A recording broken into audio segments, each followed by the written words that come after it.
मैं नोएडा में रहती हूँ। मेरा नाम सोनम है। आज मैं अपनी कहानी आपको सुनाने जा रही हूँ। मेरी उम्र 29 साल है। मैं खूबसूरत और जवान औरत हूँ। दो छोटे-छोटे मेरे बच्चे भी हैं। अभी-अभी स्कूल जाना शुरू किया है। मैं योगा करती हूँ और पूल में नहाने जाती हूँ। मेरे बड़े सारे फ्रेंड हैं।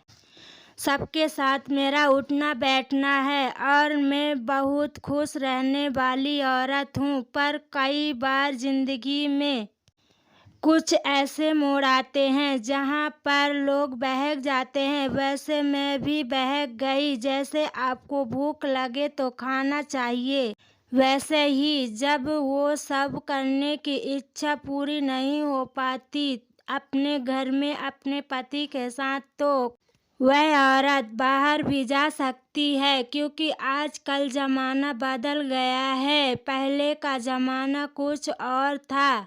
जैसा पति मिला उसी के साथ ज़िंदगी काट लेती थी औरतें, पर अब में ऐसा नहीं है। अब बाहर निकलकर अपने जिस्म की गर्मी अपने मनपसंद आदमी के साथ वो सब करके शांत करते हैं। वैसे ही मैं भी कर रही हूँ। मैं भी किसी के प्यार में पड़ गई हूँ।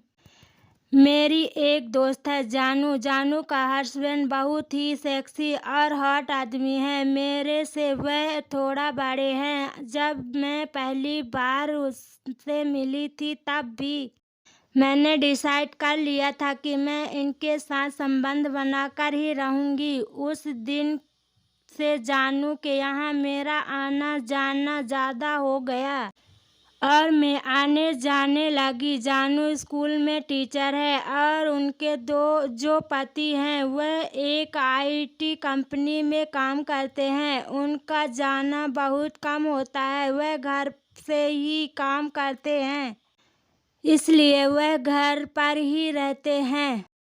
जानू अपने बच्चे के साथ सुबह सुबह स्कूल चली जाती है और मैं भी अपने बच्चों को स्कूल बस में चढ़ाकर वापस आ जाती हूँ। मेरा पति 7 बजे ही ऑफिस के लिए निकल जाता है, क्योंकि उसको गुड़गांव में जाना होता है। हम लोग नोएडा में रहते हैं। एक दिन की बात है, जानू के पति, जिनका नाम विक्की है, वह मुझे बाहर ही मिल गए थे।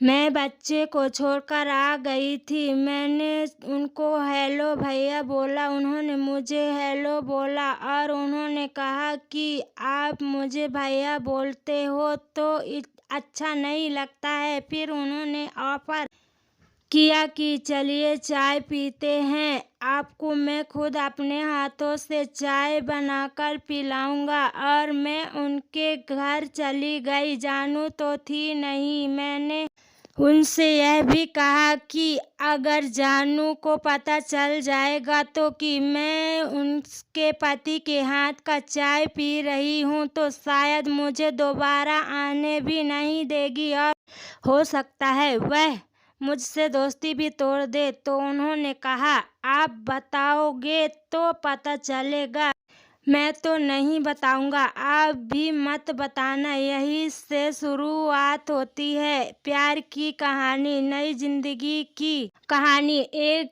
कदम आगे बढ़ने की कहानी। जब दोनों में से कोई ऐसा बोले कि हम लोग अपने पत्नी को यह बात नहीं बताएंगे कि हम दोनों मिल रहे हैं, तो समझ लीजिए कि वह लाइन बिल्कुल क्लियर है। आप तो वो सब कुछ कर सकते हैं। इतना सुनते ही मैं उनको बोली, आपका इरादा कुछ और तो नहीं है? उन्होंने कहा, मुझे तो आपके इरादे पर शक हो रहा है। और हम दोनों ही हंसने लगे। मैं तो पहले से ही उनको पसंद करती थी। इस वजह से किसी न किसी को आगे बढ़ना था। मुझे लगा कि अगर कहीं आज मौका मिला और वह भी खराब हो गया तो गड़बड़ हो जाएगी। इस वजह से मैं थोड़ा आगे बढ़ गई। मैंने उनको साफ-साफ कह दिया कि मैं तो आगे बढ़ने के लिए तैयार हूँ।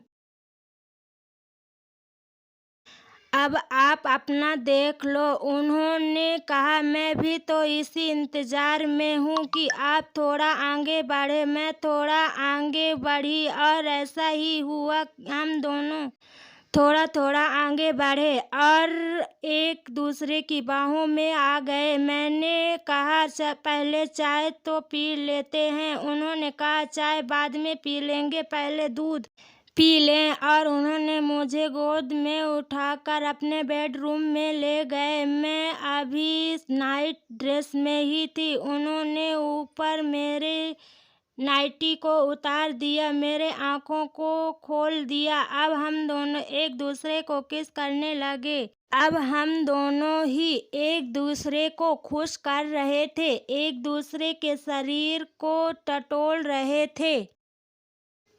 उन्होंने कहा, क्या बात है, आपका पति आपको खुश नहीं कर पाता है? मैं बोली, अगर पति खुश कर पाता तो आज मैं सुबह-सुबह आपके बेड पर क्यों लेटी होती? आधे घंटे तक हम दोनों एक दूसरे को पकड़कर लेटे रहे। फिर उनके लिए चाय बनाई और उनको पिलाई। उस दिन के बाद से जब जानू स्कूल चली जाती और मेरा पति ऑफिस चला जाता है, उसके बाद हम दोनों एक दूसरे को खुश करते हैं। अब तो ऐसा लगता है कि वह मेरे पति रहे और मैं उनकी पत्नी। ऐसे ही कहानियों के लिए हमारे चैनल को सब्सक्राइब करें। धन्यवाद।